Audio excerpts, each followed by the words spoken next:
You know who made it.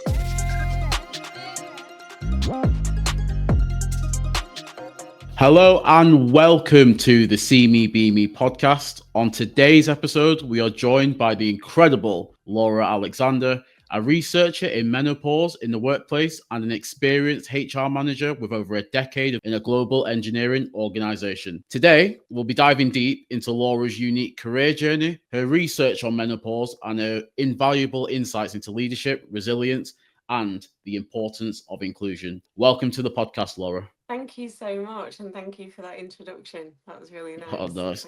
Could you start off by just talking to our audience, just talk us through your journey and how you got started? Yeah, in terms of my career, Yeah. I sort of left school, didn't really have sort of a career necessarily as my aspiration, in terms of it, exactly what I was looking for. I think some people leave and they're quite clear on what they're driving for, but that wasn't necessarily the case in my experience. So I went and did a year out actually in America, and from that worked and studied whilst I was over there, which kind of lent me into a bit of an aspect of looking after people. Yeah. It was actually people with behavioural problems, and from that I actually felt that my experience would have been even better had I started to develop some counselling skills. So when I came back into the UK, I decided to go into the counselling group. And then actually from there,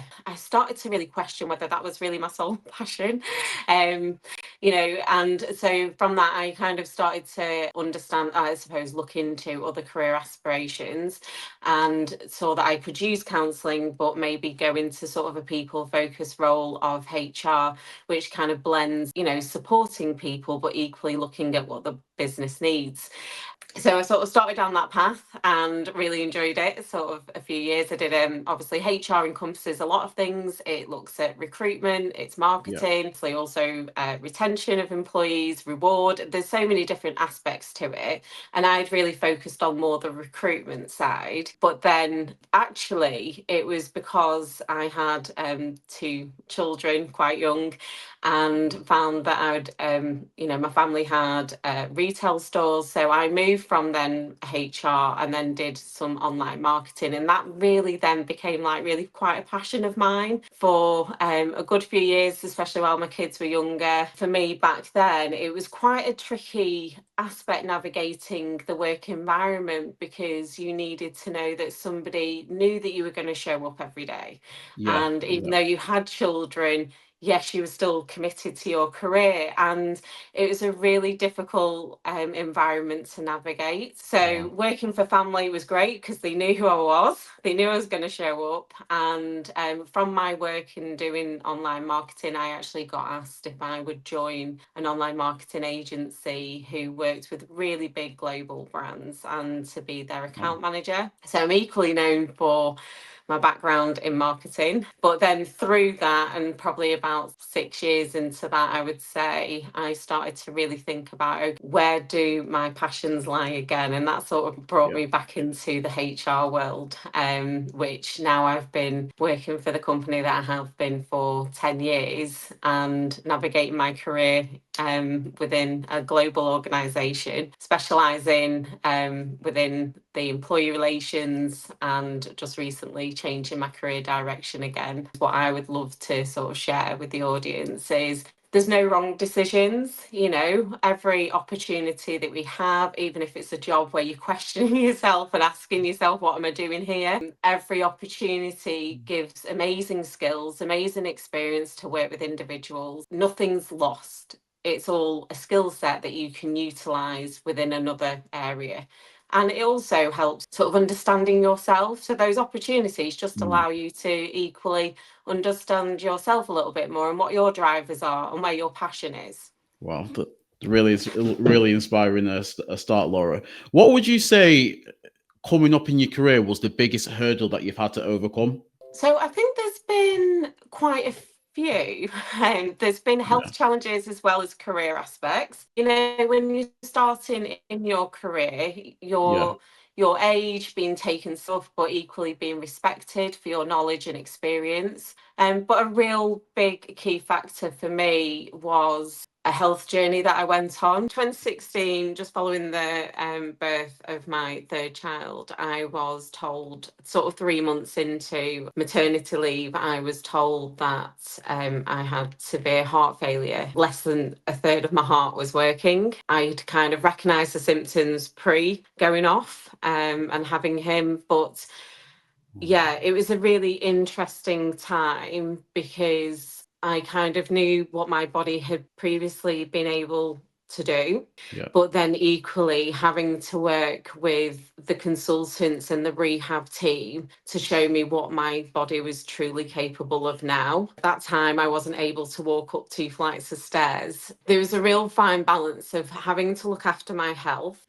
but equally knowing I was on a time limit because, you know, my maternity leave wasn't going to be enduring. And so I needed to get myself back into a state of where I could possibly go back into the workplace. But my consultant, that was a really tricky conversation to navigate because he didn't want me back in the workplace. He didn't want any extra stress. He didn't want me to pick up anything. So he was doing his due diligence. But at the same time, you know, the prognosis wasn't very good. You know, they weren't sure how long I was going to be here for.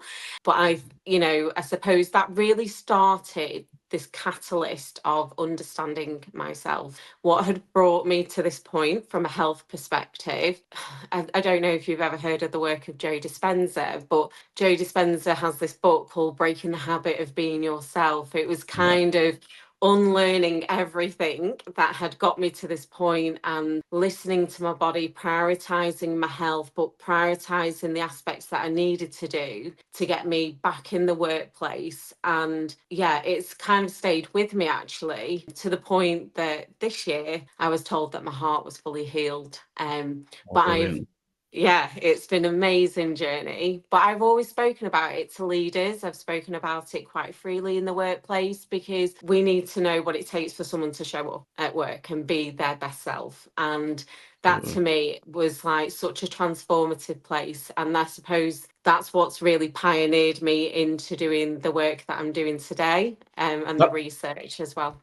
That leads me on to my next question, actually, Laura. So, how did that whole experience shape your approach to leadership and resilience in the workplace? It's a really, this is my own reflections. I'd always been seen as someone who could handle it all. And it's okay, Laura's got it. She's strong. She can do this. She can do that. And having that health condition, initially I was like, oh no, it's a weakness. It's something that I feel quite embarrassed to say that I'm experiencing this. And actually, it was a really humbling experience to sort of say, but that is the state of my reality. Now, why am I feeling embarrassed to talk about it? Because I would 100% from a HR perspective be there for anybody else who is challenging, facing challenges in the workplace. But I need to allow myself to equally sort of experience what I would communicate to others. For me, it really sort of helped me just be that authentic leader. A lot of these words that we band around, a lot of people don't necessarily 100% embody it. For me, it was embodying that authentic leader who was going to talk about what others may perceive as a weakness, but actually is, no, I know what it takes to look after myself. Also knowing when I was pushing myself too much, or where do I need to rely on the team to help me? An amazing leader would actually say, I don't need to know it all. I've got a team around me and people have got capabilities and strengths that I can utilize and they can support me, but collectively we can do amazing things. So it really started to sort of challenge my perceptions and thinking. Then the next area I wanted to focus on is your current focus on research on menopause. So what I wanted to ask is, what inspired you to focus your current research on menopause and its impact within the workplace? Initially starting off with my other health condition with the heart. When somebody's got a condition like that and they're navigating their career as well, you've got a consultant for kind of every issue. So for me, being sort of mid-30s, I was going through obviously still the knock-on effect of stress and cortisol and fight or flight and everything that had happened with the heart. It was definitely affecting my endocrine system, so thyroid and everything else. What happens is the consultants don't necessarily talk to one another. I started to because I am quite interested in research anyway, I started to research for my own agenda, but equally finding that there wasn't really that place where people were really talking to my experience. For me, the research that I wanted to do for, the experience of menopausal symptoms in the workplace was because I have been navigating it from a personal situation, but then my hormone experience started to play up. I was noticing these patterns. I'm a really data driven person. So I used to notice these patterns with my symptoms, and I would keep a very old style calendar and talk to my consultants and say, this is what's going on. But because of the vulnerability of my health with my heart, it Yeah. really started to sort of push, actually, I need to sort of keep talking about this to allow me to help myself in my career, because my career isn't over. My career is kind of absolutely in thriving mode, because originally I was going to do my doctorate in something else, more aligned with the work environment that I'm in.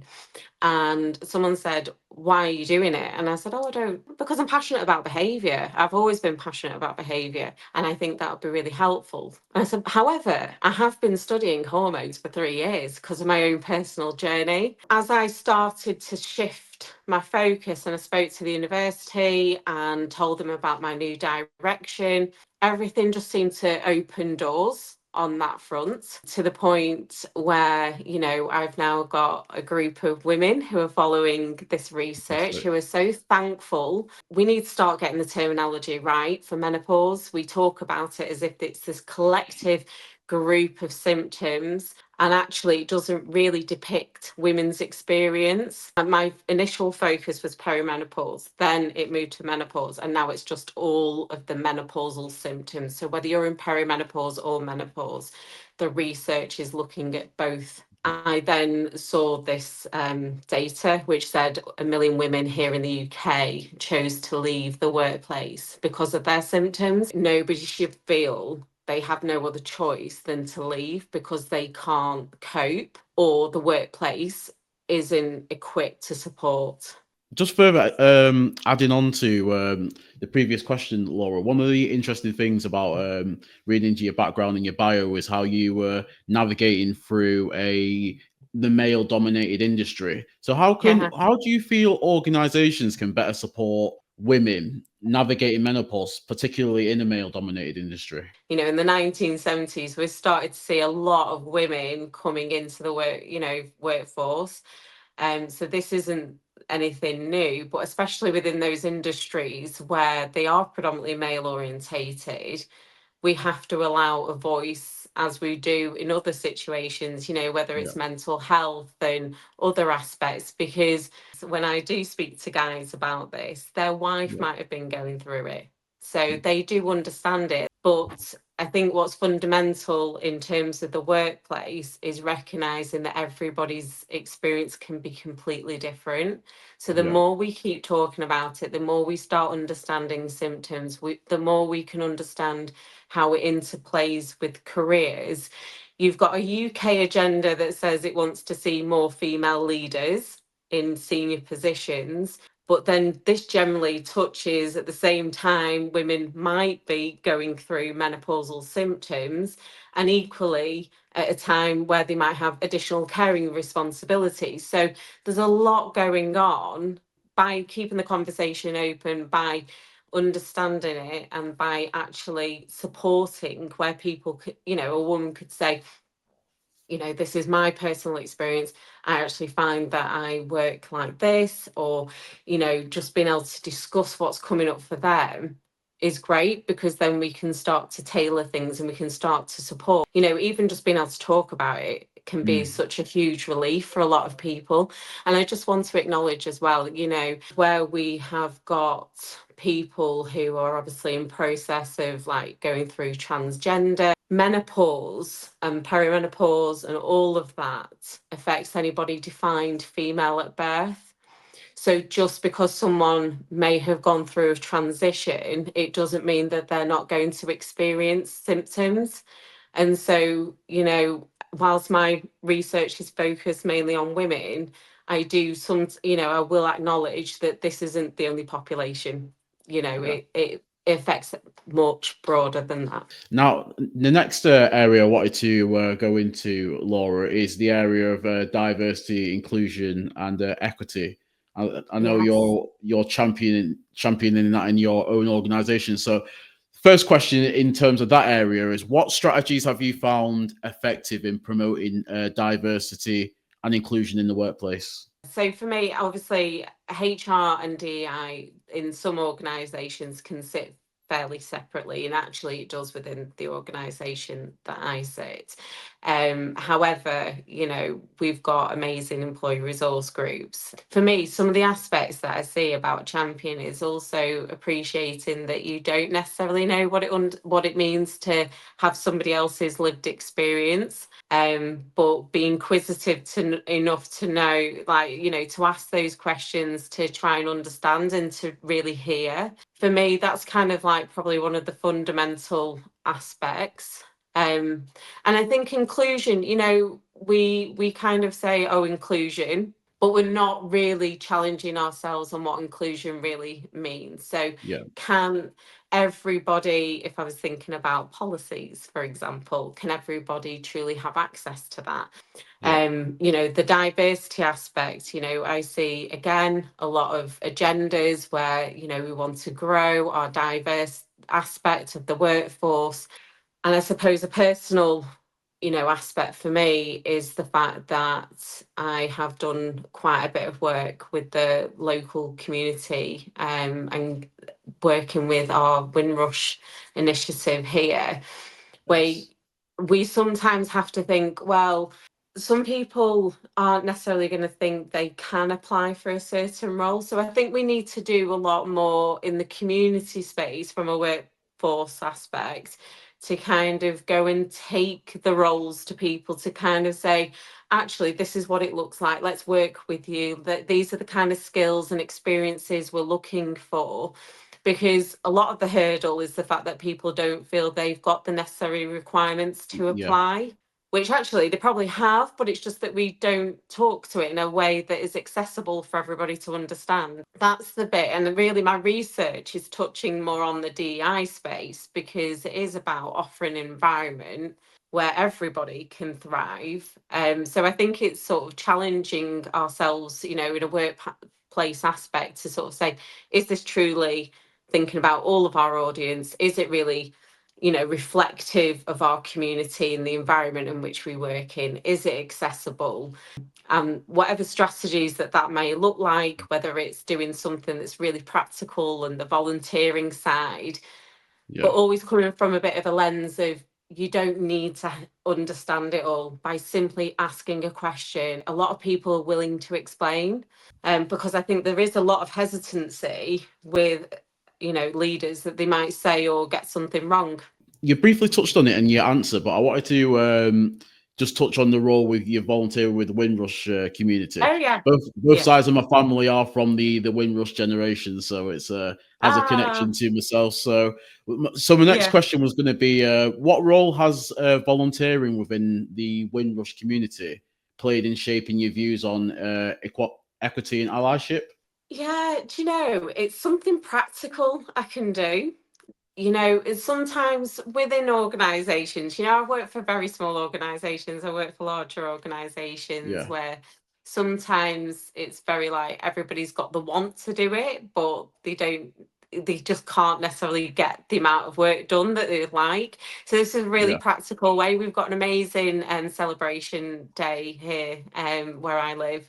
And from that, I engaged with the senior sort of committee that support that. It is a charity based organisation, and that's where it really sort of actually, again, aligning it and sort of seeing the mirrors with things.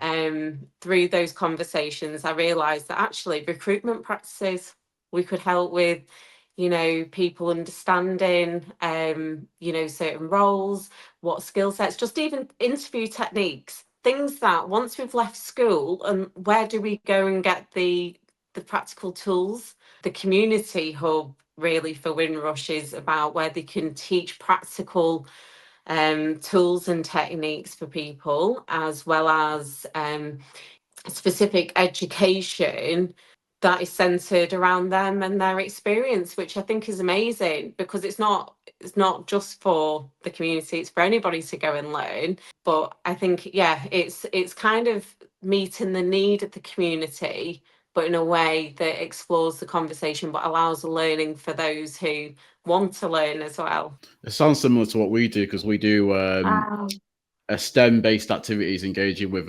young people, well, where we're based in Manchester, but also around the country as well. So we're there. We mainly like to target young people from underrepresented backgrounds who don't normally get involved in those sort of activities and whatnot. So it's a lot of see a lot of similarities there. So it's one of the things Yeah. that we find is just opening their minds into what possibilities are out there in terms of changing their mindset so they can feel that they can belong in either a job or a career, or even just getting involved in the activity itself. So it's just making that change from the grassroots so it has a long-lasting effect on their adult life, basically. So that's what we were similarities for what we do, really. So that's Yeah. really, it's nice to see that. And I suppose, just touching on what you've said there, there's a lot of stigma with a lot of roles. Yeah, And, there is a lot of work to be done, because past experience isn't necessarily the individual's experience. And yeah, so we are shaping our belief system, our perception, and what we think we're capable on sometimes from our environment. So if the environment is saying, oh no, that's not a role that you can do, yeah, or I don't know anybody from that gender or that ethnicity doing that kind of thing, we can sort of force people into these specific roles that actually shouldn't be. So I think it's getting at the root, especially like, with younger children and people who are navigating their careers, to sort yeah. of say, what's your passion? What do you believe you're capable of? And supporting it from that. And that just touches on because you were just explaining it, Daniel, which was going to be my next question around how companies can move beyond, let's say, performative diversity initiatives to create everlasting change. It would be, I think, amazing if we didn't have Yeah, to have the agenda, yeah, yeah, because it just becomes part and parcel of a way of the organisation. Likewise, driving female representation. If we didn't have the agenda, would we be seeing it? I don't know. It's just something that I question. But at the same time, yeah, that's probably where it'd be amazing if we didn't see it. But I think it's equally, from the experience that, the conversations that I've had with some friends, where they would like to know that their opportunity came purely based on skill set, that it yeah. hasn't been based on their ethnic background. So it is providing, and I suppose myself as like an ally in this Yeah, remit, yeah, it's allowing voices to be heard. So not that I might provide the introduction, but you go and speak for yourself. You go and show up for yourself. And if they need a bit of coaching or mentoring, then that's fine. But, I even went to an awards evening the other week. A lot of women who were receiving awards for the work that they were doing within the ethnic minority groups within their organisations, and yet they let the man come forward and speak. And it was like, it really sort of highlighted, no, women, this was your opportunity. So I think we also have to help empower people to know that their voice is equally important to be heard. You know who made it. that touches on to you brought that up. You're always bringing up what on the previous question, what leads to the next question, actually. So, Oh, which is really? yeah, I yeah, love yeah. it. It makes it easier for myself, but Oh, that's good. um, it was just in regards to when I went through your bio, you mentioned that there are no wrong choices in a career. So how can people embrace this mindset in their own journeys? Yeah, so I would say it really is associated. The coaching technique is growth. This growth mindset that every opportunity is an ability to learn. There is actually academic research out there that says every environment creates an opportunity for continual learning. And the thing is, sometimes, I'm very interested in the science of our bodies and how that affects like behavior. Sometimes we kind of go, this situation is happening to me. And Yeah. actually, if we can dial the switch in a different way of, okay, this is a situation I don't necessarily like, or neither do I want to be in, but it's actually allowing me an opportunity to understand how I respond, how I react to it. We can come out of it with a different mindset. And so I'm really big, believer that a lot of what our experience is based on the mindset. So we can kind of either stick ourselves in the past or we can remain in the present. But either way, the mind is able to travel to so many way back or far forward.